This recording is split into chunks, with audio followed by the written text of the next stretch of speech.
Hey guys, you're watching one and only. My name is AJ. Welcome back to another episode of Let's Build a Theme Park. I can't remember what episode this is, so we're just going to carry on.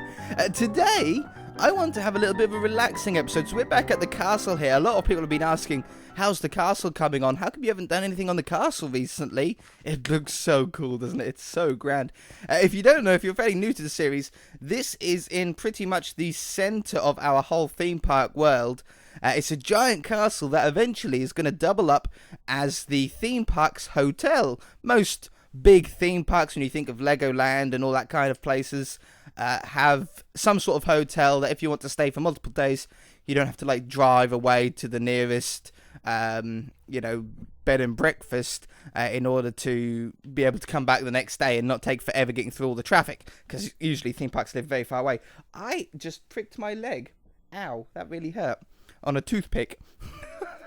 Anyway, so we've got one little pillar to do today, and I thought, seeing as though this is a nice relaxing episode after last episode's uber frustrating chicken mini game that we built that I never want to play ever again now I've built it, we're going to talk about my dogs. And I want you guys in the comment section to put down, if you have a dog, or any pet really, but put down what animal it is, like dog, what the name of it is, like George, and what breed it is. Should we do that as well? Like what breed of dog? Because sometimes the name of a dog really suits the breed of the dog. Do you know what I mean? Like if it's got that sort of look or personality, then it really does help if it sort of has that a name to really mean something to it. So I'm going to talk about mine. It's going to be a nice, relaxing, talky, story-style episode today while we're doing this.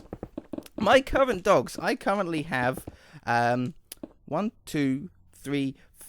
dogs. Wait a minute. 1, 2, 3, 4. Yeah. 4. No. 1, 2, 3.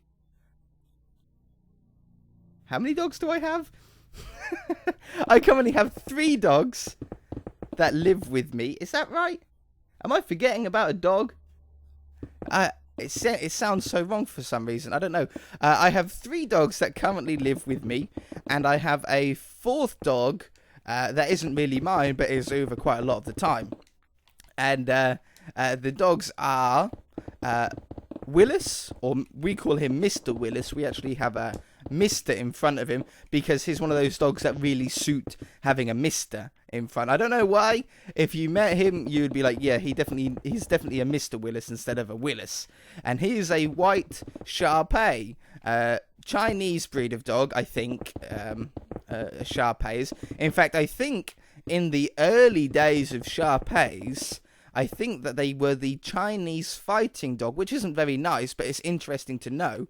I think they used to be Chinese fighting dogs. Now, I don't think they're used for fighting that much. I don't know why.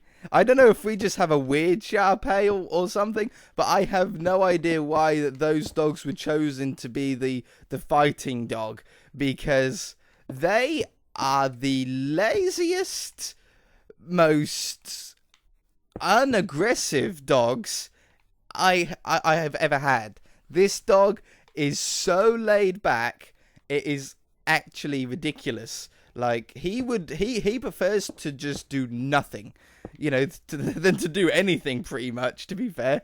He's a very, very laid back dog. Are those in line? Yeah, I think so. Are they? No, they're not. Those windows aren't in line with those windows. Does that really matter? I think it does. I think I want to raise this window up then. He's so laid back, it's ridiculous. I have no idea why that they were originally fighting dogs. It makes absolutely no sense. He's very, very lazy. He really enjoys having a little bit of affection to him, but he's not one of these dogs. I'm sure maybe you've even got a dog the same. He's not one of these dogs that like to be cuddled. He will come over for a cuddle if he really fancies it, but he's not one to really enjoy having a cuddle. He might jump on the sofa and lay with you for a little bit, but if you pay too much attention to him, it's quite strange. If you like start stroking his belly and calling him a good boy, he'll sort of wander off. He's like, I know I'm good. I know I'm a good boy. You don't need to tell me that I'm a good boy. So yeah, that's quite funny. But he's really, really cool. The next one is Sooty. This is my girlfriend's dog, and he is a Rottweiler. He's a black Rottweiler, like most, if not all, Rottweilers are. I think they're all black, pretty much. But he isn't your normal Rottweiler. When people think of Rottweilers, some people, I don't know if everyone does, but some people, for some reason, seem to think that they're aggressive dogs, that they're mean dogs. That's definitely not the case. Sooty is the wimpiest dog out of them all. He is a huge, huge wimp. He's scared of his own shadow. He's scared of any noise. This dog, I'm not joking you, he's scared of the dark. Yes, a dog that is scared of the dark. He's so funny. He's very, very loving, very nice dog. But because he's my fiance, I keep calling her my girlfriend. She's my fiance. It's my fiance's dog. Now, I'm a very big advocate. I very strongly believe that a dog is brought up very much like, it's brought up to act how you bring it up to act as, if you like. So things like in England here, in the UK, there's a dog breed, you might have heard of it, you probably have heard of it, called the Pit Bull. And the Pit Bull is known countrywide, pretty much, to be the most aggressive dog we pretty much have. It's very sought after with, I don't know really what to call the people. Not very nice people, let's say. Should we call them that? Not very nice people. People that make their dogs fight. People that cause fights with other people, people that steal other people's things. They're very popular. Now, I'm not saying, don't get me wrong, I'm not saying that everybody that has a pit bull is like that. That's the last thing that I want you guys to assume that I'm saying.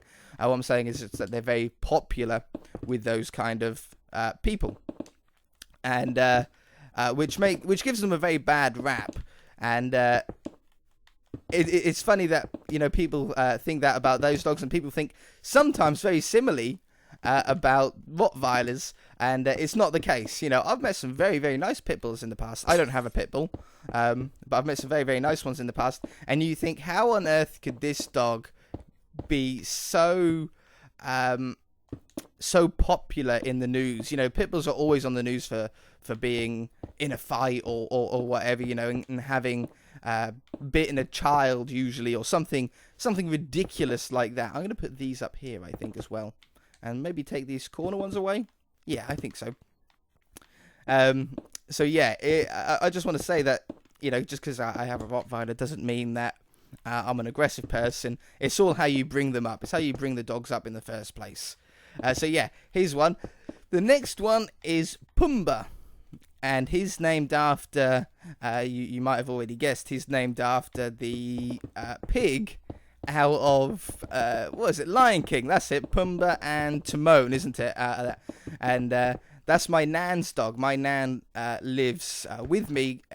If you've been subscribed for a little while, or maybe seen a little bit of the Mansion series, Let's Build, that we're doing, you'll know that I have something called an annex, which means basically a house, well, it's a bungalow that's on my land but not attached to the house, to the main house. It's like two houses on the same land, and my nan lives in there, and she has a dog, Pumbaa.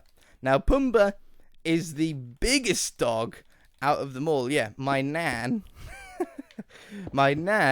who is nearly blind, she's basically blind, she has the biggest dog out of them all. Now, he doesn't really have a breed. His what some people call a Heinz 57, and if you don't get that joke, Heinz is a brand of soup or tomato sauce, or Heinz beans. And Heinz 57 is their catchphrase, or their slogan, because they have 57 different sauces, or 57 ingredients, or I think it's 57 different sauces or something like that. And people call dogs that don't really have a single, or that have multiple breeds, mongrels. I think they're called mongrels technically. They call them Heinz 57. It makes sense because they just have a bit of everything in there, and Pumbaa definitely does. He has some very big dogs in him, like Great Dane. Some smaller dogs. He's got Labrador in him. He's got everything. He was just, I suppose, further up the line, people just had a couple of different types of dogs, and then they had puppies, and then the puppies had, the puppies grew up, and they mixed with another dog, and they mixed with another dog. But he's lovely. He's like a golden color, like a goldeny color. I wouldn't really say tan. No, definitely golden. But he is probably the dog that you would least want to mess with. Like, let's have a look at what designs we've got going around some of these. No, I like the stairs. Here's the dog that you wouldn't want to mess with. He's not aggressive. That's the wrong word. But he is protective. And that's partly a reason why you have a dog, in a way. You don't have a dog to bite anybody that comes near, but you have a dog to maybe protect your property, as a deterrent, more than a weapon. You want it as a deterrent. You don't want someone to rob you, so getting a big dog can help. And Pumbaa's bark is probably the scariest bark that I've ever had out of any dog. When he barks, it wakes you up. You know something's going on, and he's very, very, very scary dog sometimes. But with my nan, when he's with my nan, up in the annex, he is the most, by far, chilled out dog you could ever imagine. He is he's the biggest softie possible from a dog of his size. He's ever so gentle with her, because obviously my nan's, I don't know exactly how old she is, but she's pretty old, so she's pretty frail. She's not quite as strong as what she once maybe used to be, and obviously having a big dog like that could be quite hard work, because a dog of that size, if it gets excited, as all dogs do when you come home after being out, they get excited and they jump up on you. And when a dog of the size of Pumbaa jumps up on you, you know about it. You know that you've been jumped up on. And but with Nan, it's so soft. He doesn't jump up. He goes up and he wags his tail, and he does this weird. I think you've probably seen a dog that's done this as well. But he smiles. I don't know if you've got a dog that does that yourself. But when he gets really excited, he smiles. We actually know the parent, the father and mother of Pumbaa is actually a friend of ours. Well, that sounds really weird, doesn't it? Not the person isn't the father. No, the person isn't the father or mother and father of a dog. But that my friends of mine have the mother and father dogs of Pumbaa, and they're pretty much the same. They're very, very laid back. So that's really, really nice to see. That it's sort of a little bit in the dog as well. If it's got a friendly mum and dad, it's more likely, I suppose, that the dog itself is going to be friendly, because it's sort of in its genes, if you like. How do I want to do this? Do I want to go up there? Yeah. So yeah, he's a really, really friendly one. But if he needs to be a little bit, I'm not going to say aggressive, but protective, let's say, then he can be. Like, he won't let you in. We have a gate on our house, because obviously having a lot of dogs, you don't really want an open driveway, do you? So we have a big gate that sort of stops anybody from from getting in that we don't want in, and it stops the dogs from getting out that we don't want to get out, like any of them.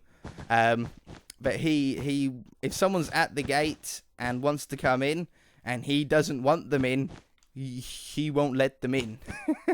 You won't get in. That's the funny thing about him. Unless we let them in. If we let them in, like if I went up to the gate and I let the person in, then he'd be like, oh, right, you want these people in? Then that's fine. But apart from that, he won't let you in if no one's about, or if we don't know that they're there. He'll let us know that he's there, though, that they're there, because he'll bark like crazy.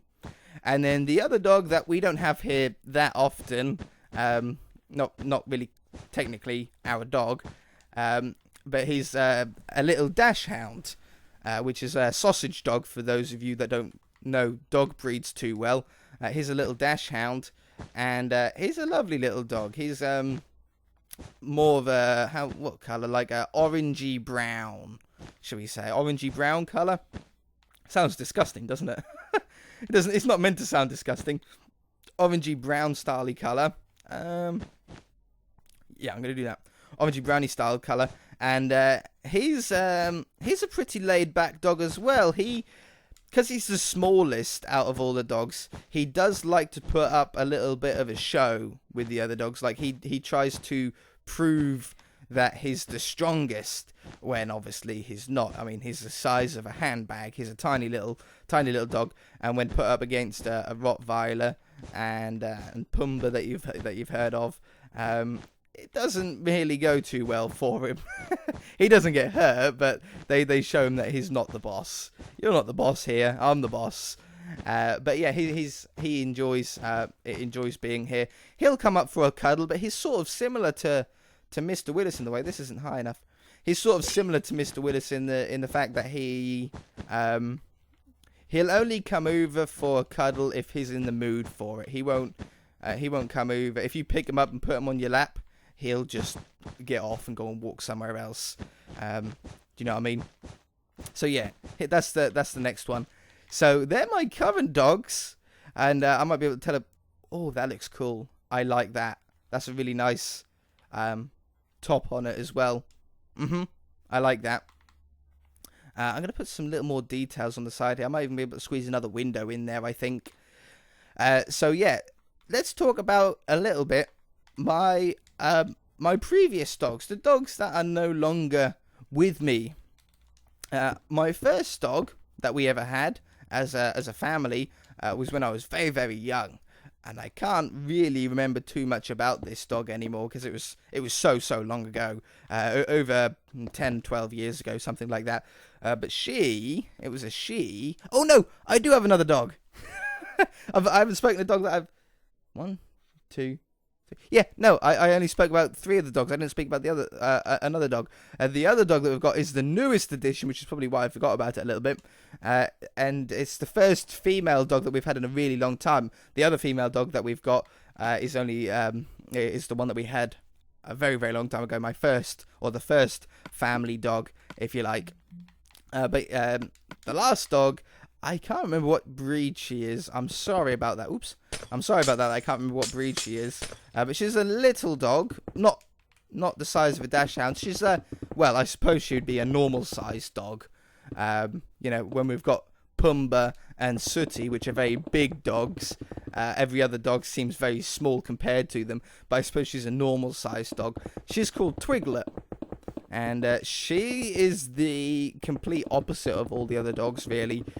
She's the most excited dog. She gets, like, crazy excited about absolutely everything. If you put something in front of her, she'll go nuts for it. You know, she's very, very excited. Very, very loving. She will do anything to have a cuddle with you. She just loves cuddles, and she never wants to stop cuddling.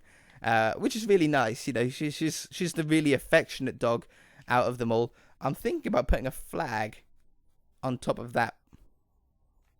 Should I? I think so.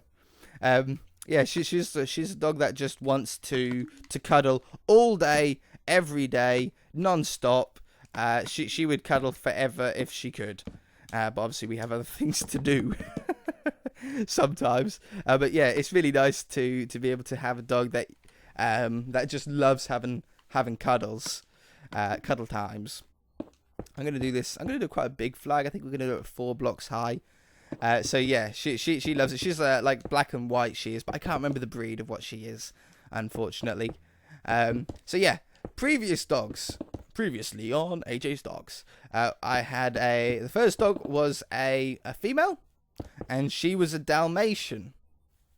Now, she was a lovely, lovely little dog. Unfortunately, we didn't have her for as long as we would all want, because she got ill. She got something called leukemia, which basically means some of the cells in her body, the white cells in her body, were attacking the red cells, the blood cells, and that's what leukemia is.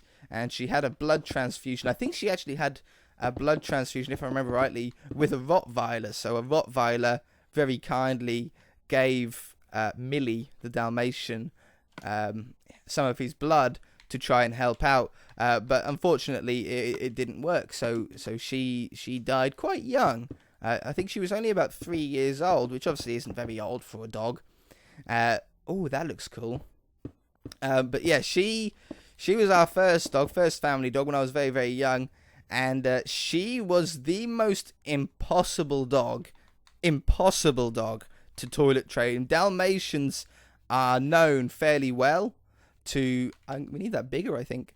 Dalmatians are fairly well known to be difficult, at least, to toilet train. They're not the easiest animals to toilet train, dogs to toilet train in the world. And she really, really, really didn't want to be toilet trained. So for months, absolutely months, we were cleaning up dog wee off the floor.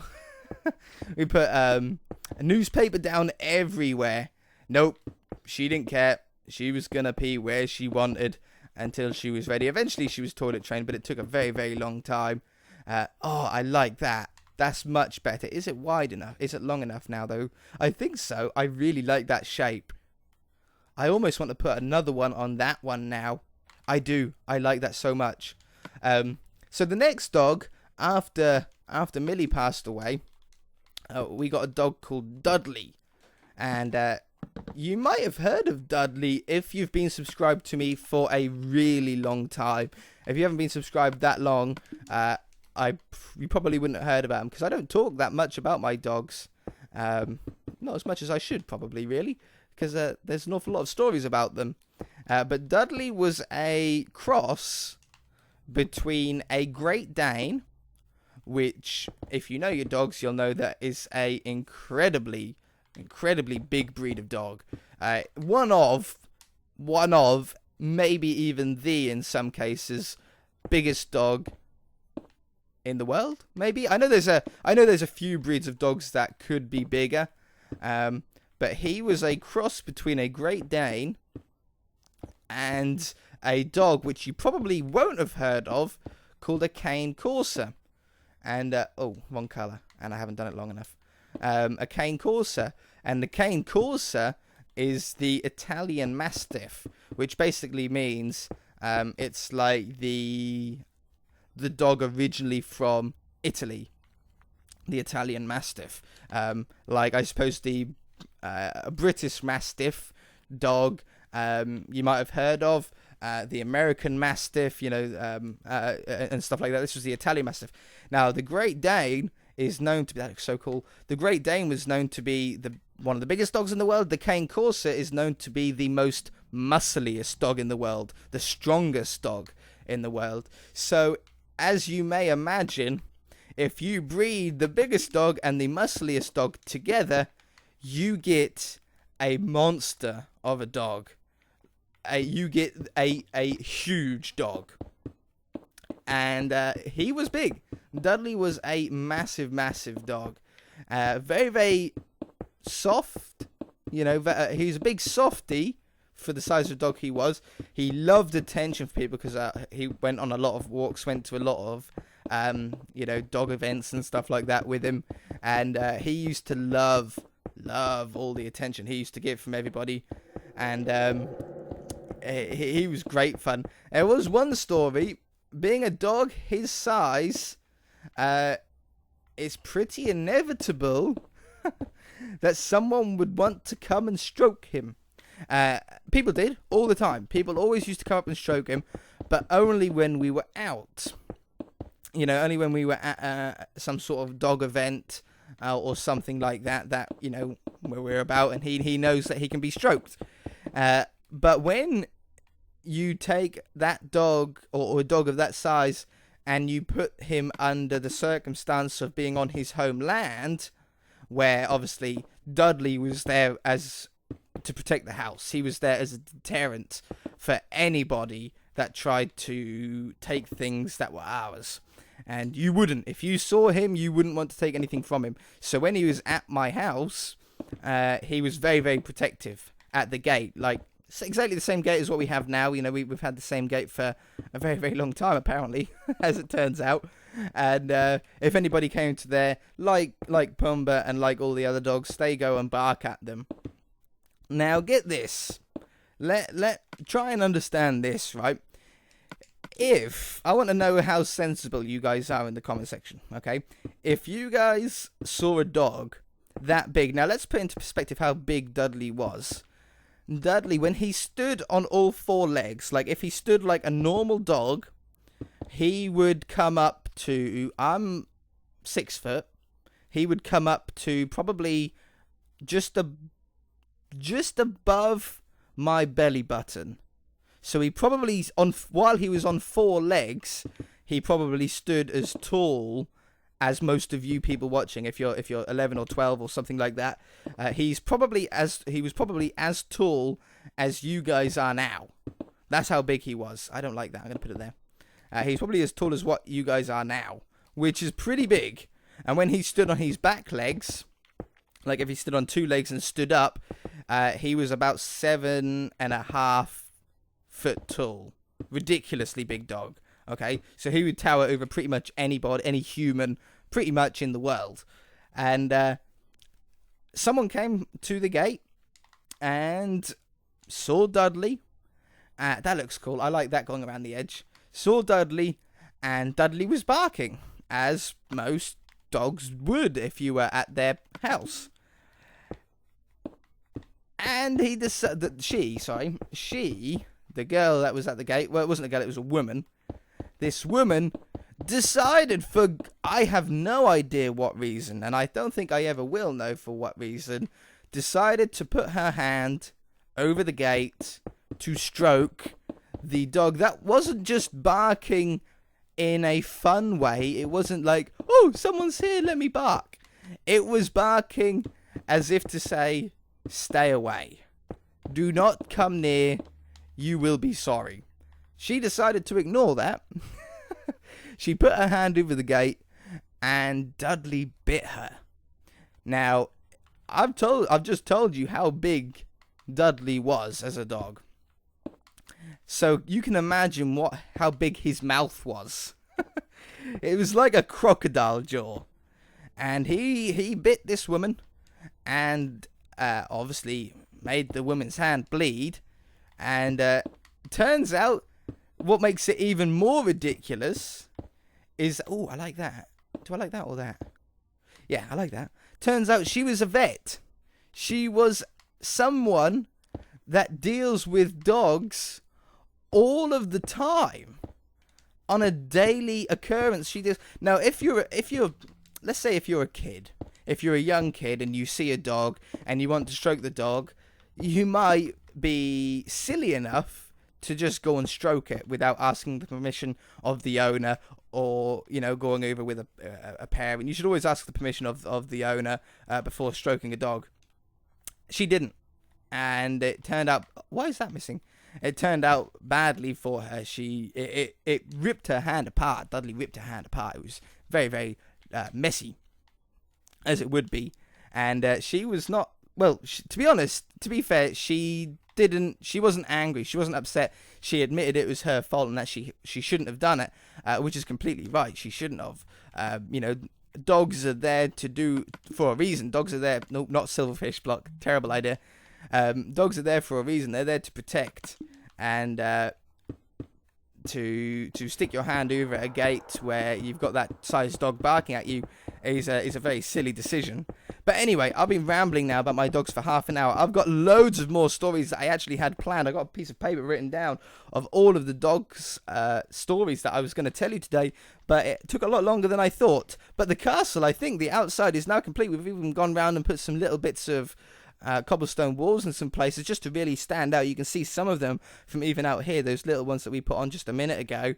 Really looks cool. I really like the look of this castle now. I like the little barrier that we've put around the edge as well. Just gives us a little bit of dimension, you know, from the outside here. You can see underneath it, and when you're on this side, you can sort of see underneath it and on top of it. It's very cool. I really, really like that.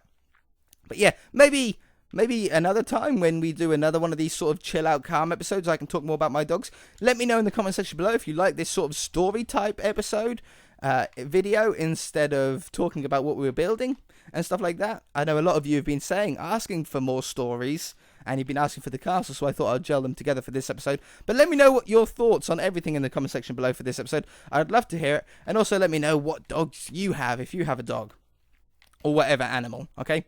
Dog name, dog breed, and what was the other thing that I was going to ask for in the comment section? I did say at the beginning, didn't I? Anyway, if you guys enjoyed it, hit that like button. If you haven't already, please subscribe. We shall see you in the next episode. Bye!